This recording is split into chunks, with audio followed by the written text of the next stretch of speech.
नमस्कार दोस्तों, आशा करते हैं आप अच्छे होंगे और हम उम्मीद करते हैं कि आप इस कहानी को पसंद करेंगे और अपने दोस्तों के साथ जरूर शेयर करेंगे और चैनल को सब्सक्राइब करना बिल्कुल ना भूले। अब इस कहानी को एंजॉय करो। एक सर्प ने बताया कि चाहे कितनी ही पतिव्रता नारी हो, यह 3 बातें कभी उसे मत बताना, नहीं तो मुंह दिखाने के लायक नहीं रहोगे। दोस्तों, पुराने समय की बात है। एक जंगल से एक सपेरों का झुंड कहीं जा रहा था। सपेरे एक सुनसान जंगल से होकर जा रहे होते हैं। एक घनी वृक्ष की छाया देख वहां बैठकर आराम करने लगते हैं। इस वृक्ष के पास एक विशाल सांपों की बांधी थी। एक सपेरा पहचान लेता है, इसमें कोई सर्प मिल सकता है। सपेरों का तो काम ही होता है सांपों को पकड़ना।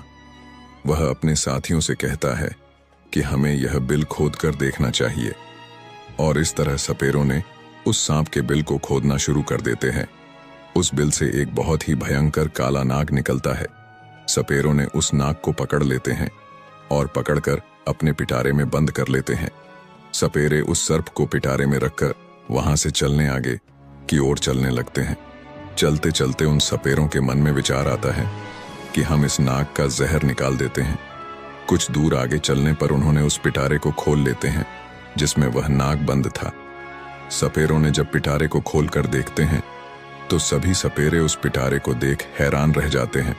उस पिटारे से नाग गायब हो चुका था और उस जहरीले नाग की जगह उस पिटारे में एक बहुत ही सुंदर और कीमती नौलखा हार रखा हुआ होता है।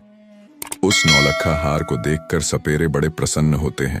सभी सपेरे इस बात को सोचकर हैरान थे कि हमने तो एक सर्प पकड़ा था, पर यह हार कहां से आ गया है। लेकिन चलो, अच्छा ही है, यह हार तो और भी ज्यादा कीमती है। चलो हम इसे लेकर राजा के पास चलते हैं। राजा इस हार के बदले में हमें मुंह मांगा धन दे देगा। तो दोस्तों, यह सोचकर सभी सपेरे राजा चित्रसेन के शहर को चल देते हैं। चलते चलते सपेरे राजा के महल में पहुंच जाते हैं। इधर राजा का दरबार लगा हुआ था। दरबार में राजा और राजा के सभी मंत्री बैठे हुए थे। तभी अचानक दरबार में सपेरों का एक झुंड प्रवेश करता है। सभी सपेरे राजा को प्रणाम करते हैं। राजा जब सपेरों को दरबार में देखता है तो उन्हें बैठने के लिए कहता है और उनसे आने का कारण पूछता है। तो सपेरे कहने लगते हैं, महाराज, हम तो ठहरे सपेरे, भला हमारा आपके पास आने का क्या कारण हो सकता है, परंतु हमारे पास एक बड़ा ही कीमती हार है जो आपकी महारानी की गले की शोभा बढ़ा सकता है। सपेरे कहते हैं, महाराज, ऐसा हार आपने पहले कभी नहीं देखा होगा। तब राजा चित्रसेन बोलते हैं, दिखाओ कैसा हार है। तब सपेरों ने उस पिटारे को खोलते हैं तो जिसमें वह हार रखा हुआ था, उस विचित्र हार को देखकर राजा सहित राजा का पूरा दरबार अचरज में पड़ जाता है। वास्तव में उन्होंने ऐसा हार पहले कभी नहीं देखा था। हार को देखकर राजा सपेरों से कहने लगते हैं कि तुम यह विचित्र हार कहां से लाए हो। तब सपेरे कहने लगते हैं, महाराज, हमें यह मार्ग में मिला था।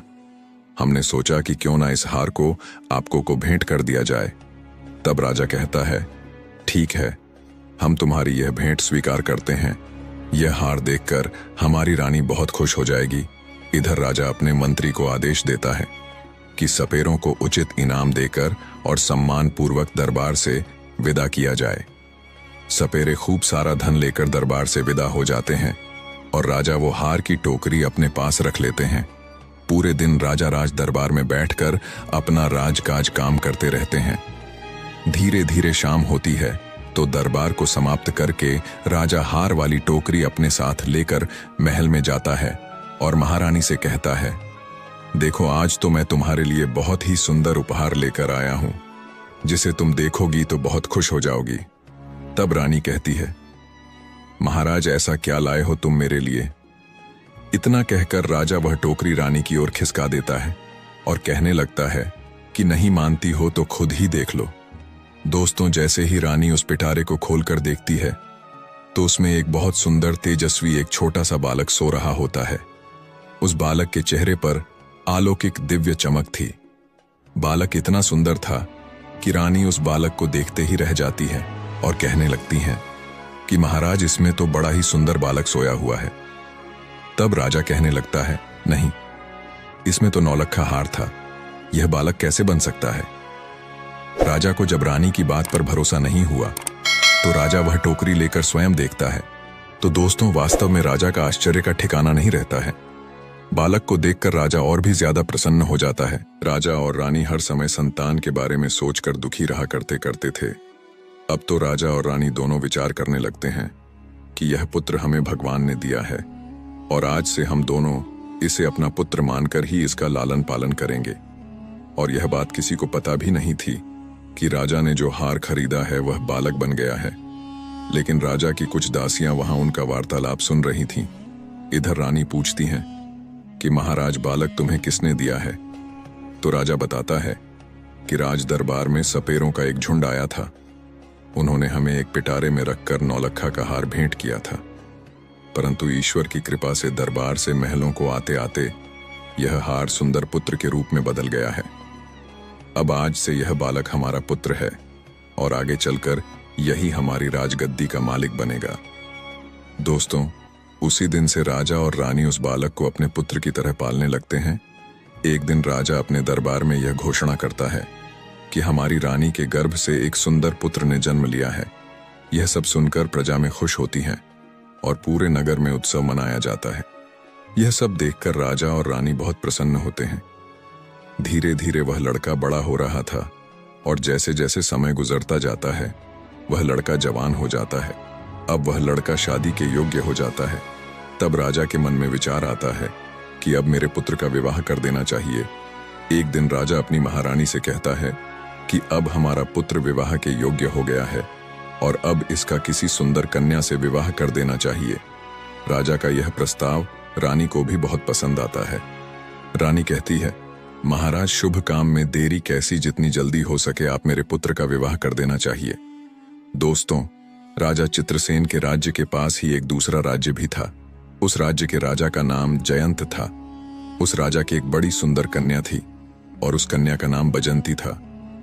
बजंती को राजा ने अपने आचार्य से समस्त विद्याओं का ज्ञान करवा रखा था, इसीलिए वह कन्या 16 विद्याओं को जानती थी। राजा जयंत भी विचार करने लगता है कि अब मुझे अपनी पुत्री का विवाह कर देना चाहिए। राजा दरबार में राजपुरोहित को बुलाता है और टीका की सामग्री देकर पुरोहित को अपनी पुत्री बजंती के लिए योग्य वर ढूंढने के लिए भेज देता है। राजा पुरोहित से कहता है कि जाओ और हमारी पुत्री के योग्य किसी राजकुमार को टीका करके आओ।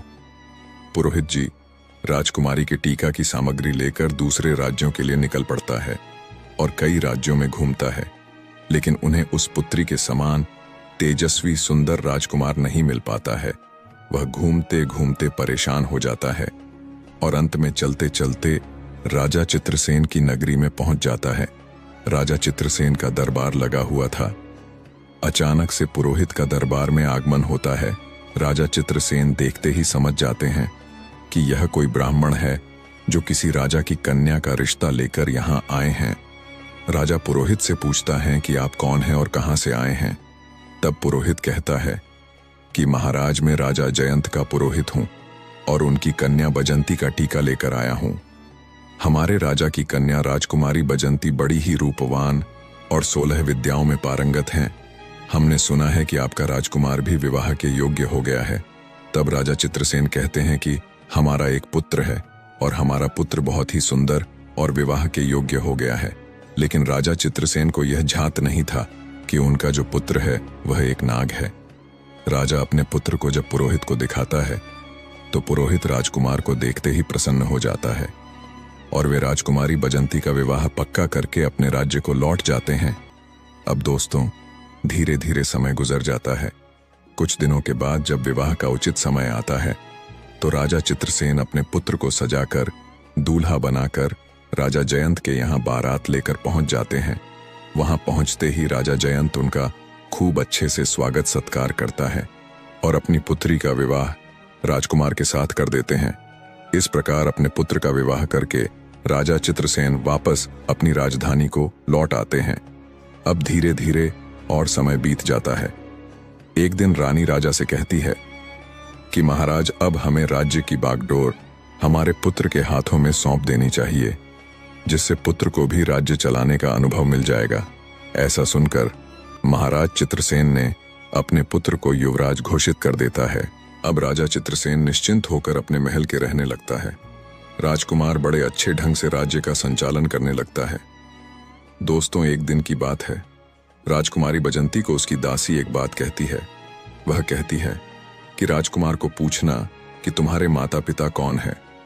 दासी की बात सुनकर बजंती को बड़ा आश्चर्य होता है। रानी बजंती कहने लगती हैं कि यह तुम क्या कह रही हो, क्या हमारे पति महाराज चित्रसेन के पुत्र नहीं हैं? तब दासी कहती है, नहीं राजकुमारी, तुम भूल कर रही हो, यह उनका पुत्र नहीं है। मैं इतना तो नहीं जानती कि राजकुमार के वास्तविक माता पिता कौन है, पर इतना अवश्य जानती हूं कि राजकुमार महाराज चित्रसेन के पुत्र नहीं हैं। आप स्वयं अपने पति से पूछ लेना। अब तो राजकुमारी बजंती के मन में भी अपने पति को लेकर शंका उत्पन्न होने लगती है। राजकुमारी मन में सोचने लगती है कि आज शाम को जब राजकुमार महल में आएंगे तो मैं उनसे यह बात अवश्य पूछूंगी। राजकुमार जब शाम को महल में आता है तो राजकुमार की पत्नी बजंती राजकुमार से कहती है कि महाराज, मैं आपसे एक प्रश्न पूछना चाहती हूँ। राजकुमार कहते हैं, पूछो रानी, क्या पूछना चाहती हो? तब राजकुमारी पूछती है कि मुझे यह बताइए कि आपके माता पिता कौन हैं और तुम किस राजवंश के हो। यह बात सुनकर के राजकुमार का चेहरा काला पड़ जाता है और कहने लगता है, रानी, क्या तुम्हारी मति मारी गई है? मैं महाराज चित्रसेन का पुत्र हूं। तब बजंती कहती हैं कि नहीं महाराज, आप मुझसे कुछ छुपा रहे हैं, कृपया सच सच बताइए। आपको मां गंगा की कसम है, तुम मुझे यह भेद जरूर बताओगे।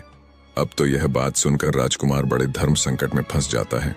राजकुमार सोचने लगता है कि आज किसी न किसी ने इसके मन में यह प्रश्न पैदा किया है, इसको जरूर किसी ने बहका दिया है और यह पूछे बिना मानेगी भी नहीं। दोस्तों, राजकुमार अपनी पत्नी को बहुत समझाता है कि मैं महाराज का ही पुत्र हूं, तुम क्यों व्यर्थ में मेरा दिमाग खराब कर रही हो।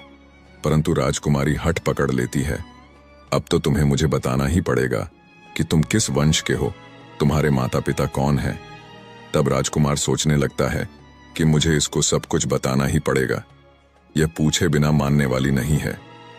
राजकुमार बार बार अपनी पत्नी से कहता है कि मान जाओ, अभी भी समय, तुम मुझसे यह बात मत पूछो वरना बहुत पछताओगी।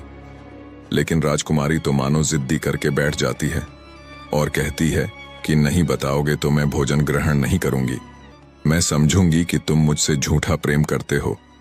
यह बात सुनकर राजा का पुत्र कहता है, नहीं मानती हो तो ठीक है, हम कल महलों से बाहर वन विहार के लिए चलेंगे और वहां चलकर मैं तुम्हें सब कुछ बता दूंगा। दूसरे दिन रथ सजाया जाता है, उसमें राजकुमार और उसकी पत्नी बजंती दोनों बैठ जाते हैं और वन विहार करने का बहाना करके दोनों महलों से निकल जाते हैं और एक नदी के किनारे आ जाते हैं। नदी को देखकर राजकुमारी बजंती कहने लगती हैं कि महाराज, आप मुझे इस नदी के पास लेकर क्यों आए हो? क्या इस नदी से तुम्हारा कोई संबंध है? तब राजकुमार कहता है कि मैं फिर तुमसे कहता हूं कि मान जाओ और मुझसे मेरे वंश के बारे में मत पूछो वरना तुम्हें बहुत पछताना पड़ेगा। मगर दोस्तों, किसी ने सच कहा है, राजहठ, बालहठ और त्रियाहठ ये बड़े बुरे हठ होते हैं। राजकुमार के समझाने पर भी राजकुमारी नहीं मानती हैं और कहने लगती हैं, नहीं महाराज, मुझे आप जरूर बताओ कि तुम्हारे माता पिता कौन हैं और तुम किस वंश के हो। राजकुमारी बजंती जब नहीं मानती है तो राजकुमार उस नदी में नीचे उतर जाता है और जल के बीच पहुंच जाता है और कहता है कि रानी, अभी भी समय है, तुम मुझसे यह बात मत पूछो, अभी कुछ नहीं बिगड़ा है। लेकिन राजकुमारी कहती हैं, चाहे कुछ भी हो जाए, लेकिन मैं यह बात पूछकर ही रहूंगी। इस प्रकार राजकुमार नदी के और गहरे जल स्तर में पहुंच जाता है। जब छाती तक जल में पहुंच जाता है अभी, तो राजकुमार फिर रानी को समझाकर बोलता है कि रानी मान जाओ, आपका पूछना मुझे आपसे हमेशा के लिए दूर कर सकता है। तब राजकुमारी बोलती है, चाहे कुछ हो जाए, आपको इस भेद को मेरे सामने रखना ही होगा। अब राजकुमार और आगे बढ़ता है और जब अपने मुख के बराबर पानी आ जाता है तब कहने लगता है, रानी, अभी आपके पास समय है, यह जानने की कोशिश मत करो कि मैं कौन हूं। परंतु रानी नहीं मानती है। दोस्तों, फिर राजकुमार अपना असली नाग का रूप धारण कर लेता है और नदी के जल के ऊपर अपना फन दिखाने लगता है और अपना फन दिखाने के बाद वह नदी के अंदर समा जाता है और फिर बाहर निकलकर नहीं आता है। राजकुमारी बजंती राजकुमार को खोजने की बहुत कोशिश करती है, परंतु राजकुमार का कहीं पता नहीं चलता है। जब काफी देर हो जाती है और राजकुमार नहीं लौटता है तो राजकुमारी बजंती घबरा जाती है, क्योंकि अब उसका पति नाग बनकर कहीं चला गया है। बजंती ने वहां उसे खोजने का बहुत प्रयत्न करती है, लेकिन वह नहीं मिलता है। थक हार कर अपने रथ के पास आ जाती है और सारथी से कहती है कि रथ को महलों की ओर ले चलो। महल पहुंचकर वह महाराज को सूचित करती है कि उनका पुत्र नदी में डूब गया है। यह सब सुनकर राजा को बड़ा दुख होता है। राजा अपने सैनिकों को आदेश देते हैं कि जाओ, नदी के जल को खंगाल डालो और राजकुमार की लाश को तलाश करो। राजा के सैनिक रानी बजंती, महाराज और महारानी के साथ उस नदी तक पहुंचते हैं। नदी में जगह जगह जाल डलवाए जाते हैं, लेकिन कोई सफलता नहीं मिलती है। नदी में कई गोताखोरों ने राजकुमार की लाश को तलाश करते हैं, मगर कुछ हाथ नहीं लगता है। अब तो उदास होकर राजा और रानी और राजकुमारी बजंती वापस अपने महल को लौट आते हैं। राजा चित्रसेन वृद्ध हो चुके थे, ऊपर से पुत्र का दुख उनके ऊपर आ जाता है। राजा के मन में तो यही थी कि नदी में डूबकर उनका पुत्र मर गया है। महारानी बजंती भी बड़ी दुखी रहने लगती हैं और मन में अपने आप को कोसने लगती है कि मैंने राजकुमार के साथ बहुत बुरा किया है। मेरे कर्मों के कारण आज मेरा पति मुझसे दूर चला गया है। यदि मैं उनसे उनके वंश के बारे में पूछने की जिद ना करती तो शायद मेरा पति मुझसे दूर नहीं जाता।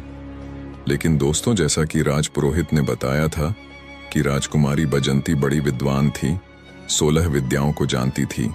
काफी सोच विचार के बाद उसको एक तरकीब सूझती है। राजकुमारी अपने संपूर्ण नगर में यह घोषणा करवा देती हैं कि कोई भी व्यक्ति उसे कोई नई बात सुनाएगा तो उसके बदले में उनको उचित इनाम दिया जाएगा।